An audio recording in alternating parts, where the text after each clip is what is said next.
Mesdames et messieurs, peut-être, qui parmi vous n'a jamais rêvé, enfant, de devenir une belle princesse, telle celle que nous retrouvons dans les dessins animés de Disney.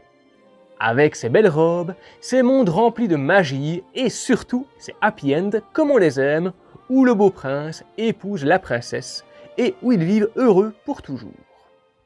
Si ces princesses réussissent aujourd'hui encore à faire vivre leur féerie à nos enfants, c'est notamment grâce aux fins heureuses que Disney a décidé de leur donner. Pourtant, à l'origine, ces contes pour enfants ne se voulaient pas aussi joyeux.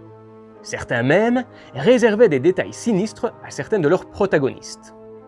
Préparez-vous, mesdames et messieurs, je vais vous révéler les sombres origines de 4 princesses qui ont bercé votre enfance.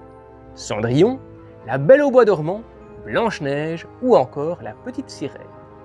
Et je terminerai par une princesse surprise à la fin de l'épisode. Âme sensible s'abstenir. Cendrillon. Elles se sont mutilées les pieds. Le conte de Cendrillon connaît plusieurs versions à travers le monde. Et celle que Disney a choisie est celle dans laquelle la jeune fille revêt une magnifique robe de princesse et se rend au bal dans un beau carrosse tiré par d'élégants chevaux blancs grâce à sa marraine la fée. Mais pas de chance. Une fois les 12 coups de minuit sonnés, son carrosse reprend son apparence de citrouille, ses chevaux redeviennent de petites souris et sa belle robe disparaît elle aussi. Tout juste a-t-elle le temps de quitter le bal et, vous connaissez la suite, de perdre son soulier en verre, lequel sera ramassé par le beau prince qu'elle a rencontré au bal et qui écumera toutes les maisons du village pour la retrouver. Et c'est à partir de ce moment que la version des frères Grimm est nettement moins romantique. Déjà, à la base, les vœux de Cendrillon ne sont pas exaucés par sa marraine la fée, mais bien par un noisetier qui pousse sur la tombe de sa mère et qu'elle arrose de grosses larmes de chagrin. Déjà là, le récit commence avec un climat nettement plus morose, mais c'est loin d'être le plus glauque. En effet, lorsque le beau prince parcourt le village à la recherche du pied de sa belle, il rencontre ses belles-sœurs, qui, visiblement tombées sous le charme de ce dernier, mettent littéralement tout en œuvre pour faire entrer leurs pieds dans le soulier, allant même jusqu'à, tenez-vous bien, se couper le gros orteil pour l'une et se scier le talon pour l'autre. On décrit le soulier dégoulinant de sang, une véritable boucherie. Mais ce n'est qu'à la fin que le récit atteint le summum de l'horreur. Si, dans le dessin animé de Disney, Cendrillon pardonne ses belles-sœurs pour les mauvais traitements qu'elles lui ont fait subir, les frères Grimm, eux, sont nettement moins indulgents et leur réservent une toute autre fin, laissant les blanches colombes leur arracher les yeux pour les punir de leurs mauvais agissements. Ah, je vous avais prévenu, c'est nettement moins féerique que Disney. La Belle au bois dormant, une histoire de... La version la plus populaire de La Belle au bois dormant est celle de Charles Perrault, qui s'inspire lui-même du conte de Giambattista Basile, intitulé Le soleil, la lune et Thalie. Tout comme dans le récit de Disney, la belle Aurore se voit plongée dans un profond sommeil. Mais, dès le départ, le conte de l'auteur italien se veut bien plus sombre. Aurore porte alors le nom de Thalie, plongée dans un profond sommeil, et non, elle n'est pas réveillée par un beau prince qui vient rompre le sortilège, non. Ce prince-là a beaucoup moins de scrupules. D'ailleurs, il ne s'agit pas d'un prince, mais bien d'un roi, marié à une reine qui profite du sortilège pour la son sommeil. Oui, vous l'avez bien entendu, ce en profite pour faire son affaire et repartir ensuite, ni vu ni connu, auprès de sa reine. Sauf que, entre-temps, Thalie donne naissance à 2 enfants. Oui, dans son sommeil. J'ai pu voir un accouchement et clairement, c'est pas si facile. Ces 2 enfants s'appellent Soleil et Lune, ce qui explique le titre Le soleil, la lune et Thalie. Quoi qu'il en soit, le temps passe et petit à petit, le roi ressent le besoin d'aller tirer son coup, de revoir cette belle jeune fille. Mais c'était sans compter sur l'un des 2 bébés qui, cherchant à téter le sein de sa mère, attrape son doigt et en extirpe l'épine responsable du sortilège par effet de succion. Ce qui a pour effet de la sortir de son profond sommeil. Entre-temps, l'épouse du roi se doute de quelque chose.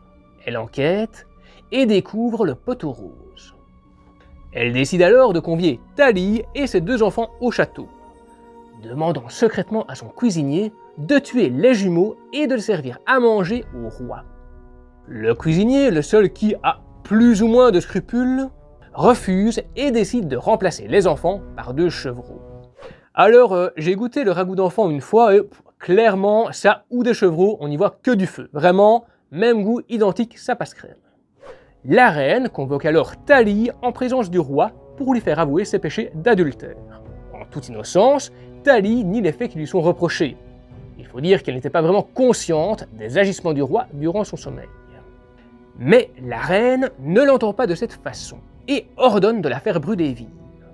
Ah oui, leur repas de famille là-bas, c'était l'éclate. Et comme si cela ne suffisait pas, elle annonce à son roi les ingrédients secrets du ragoût qui leur a été servi. Le roi entre alors dans une colère noire et fait subir à sa reine le sort qu'elle réservait à Thalie. Heureusement, le cuisinier intervient pour les rassurer et montrer que les enfants sont sains et saufs. Tout est bien qui finit bien. Enfin, presque, si on ne tient pas compte du fait que les enfants sont nés d'un viol commis par un mari qui a trompé sa femme. Ouais, Disney fait mieux, hein. Blanche-Neige, forcée de danser jusqu'à la mort. Contrairement à l'œuvre originale des frères Grimm, Disney a décidé d'adoucir certains passages bien plus sombres du conte. Par exemple, le récit des frères Grimm nous dépeint une méchante bien déterminée à tuer Blanche-Neige par tous les moyens, n'hésitant pas à recourir à un corset meurtrier, un peigne toxique ou encore une pomme empoisonnée pour devenir la plus belle du royaume. Tout comme dans le dessin animé, c'est la pomme empoisonnée qui a raison d'elle. Mais contrairement à Disney, ce ne sont pas les nains qui vont la mettre dans un beau cercueil au milieu d'une belle clairière en attendant l'arrivée du prince charmant, mais bien le prince charmant lui-même qui va décider d'emporter le cercueil avec l'aide des nains. Et c'est lors du transport du cercueil que l'un des nains va trébucher et faire tomber Blanche-Neige hors de celui-ci. Le morceau de pomme empoisonné ressortira alors miraculeusement de sa gorge pour la réveiller sans l'effet magique du baiser du prince. Mais ce n'est pas tout. À la fin du dessin animé de Disney, la méchante reine tombe d'une falaise. Alors que dans le conte des frères Grimm, elle assiste au mariage de Blanche-Neige et du prince, condamné à danser jusqu'à sa mort dans des souliers chauffés au rouge. Ça rigole pas chez les frères Grimm. La petite sirène lui coupait la langue contre son âme. Le dessin animé de la petite sirène est inspiré du conte de fées original de Hans Christian Andersen. Un conte de fées dans lequel la petite sirène rend visite à la sorcière des mers pour troquer sa queue de poisson contre une paire de jambes et ainsi côtoyer Eric de plus près, le prince dont elle est tombée éperdument amoureuse. Cependant, la version de Hans Christian Andersen est quelque peu différente, car selon lui, les sirènes n'ont pas d'âme. Et lors de leur mort, elles disparaissent dans la mer sous forme d'écume. La petite sirène rend donc visite à la sorcière des mers sur conseil de sa grand-mère pour obtenir une âme, et donc une paire de jambes à la place de sa queue, comme dans le dessin animé de Disney. Toutefois, là où la sorcière de Disney se contente de lui confisquer sa voix, celle de Hans Christian Andersen lui coupe la langue. La transformation en femme humaine est très douloureuse, comme si on la coupait avec une épée tranchante, et ses pas lui apportent autant de douleur que si elle marchait sur des lames aiguisées. Autant dire que ça ne donne pas envie. Mais le désir de posséder une âme immortelle est plus fort que tout. Elle accepte. Mais attention, cette âme, tout comme son apparence humaine dans Disney, est soumise à une condition. Être aimée par le prince. Malheureusement, comme vous le savez, ce ne sera pas si simple, car le prince est amoureux d'une autre femme. Le temps passe et déjà il ne reste plus beaucoup de temps à la petite sirène pour réussir à être aimée par le prince.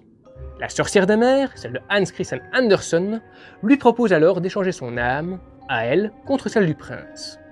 Le lever du soleil pointe le bout de son nez, mais son amour pour lui est bien trop grand. Elle refuse de le tuer et se laisse mourir dans l'écume de la mer. La fin de Disney, quant à elle, est nettement plus joyeuse, puisqu'Ariel finit par être transformée en humaine pour toujours et épouse le prince sous la bénédiction de son père, le roi Triton. Esmeralda, condamnée à la pendaison. Comme vous le savez déjà très certainement, le bossu de Notre-Dame de Disney est inspiré du chef-d'œuvre littéraire de Victor Hugo, Notre-Dame de Paris. Et l'une des différences majeures avec son roman est la fin dans laquelle le romancier n'épargne absolument aucun des personnages du récit. Contrairement au dessin animé de Disney, dans lequel Quasimodo accepte l'amour entre Phoebus et Esmeralda, et est lui-même admis par la foule, le roman de Victor Hugo se veut plus noir. Esmeralda, refusant une dernière fois les avances de Frollo, elle est condamnée à la pendaison. Quasimodo, assistant à sa mort du haut de la cathédrale, est pris de rage et pousse Frollo dans le vide. Récupérant un peu plus tard le corps de la femme qu'il aimait, Quasimodo va se terrer dans les combles de la cathédrale, l'enserrant de toutes ses forces, jusqu'à se laisser mourir à son tour. Son corps, retrouvé 2 ans plus tard, tombera en poussière lorsque ceux qui les ont découverts tenteront de les séparer. Mais saviez-vous que le bossu du roman de Victor Hugo pourrait bien avoir existé? Il fait partie de ces personnages de romans inspirés de personnes bien réelles. Sherlock Holmes, Arsène Lupin ou encore Robinson Crusoe. Je vous en parle juste là.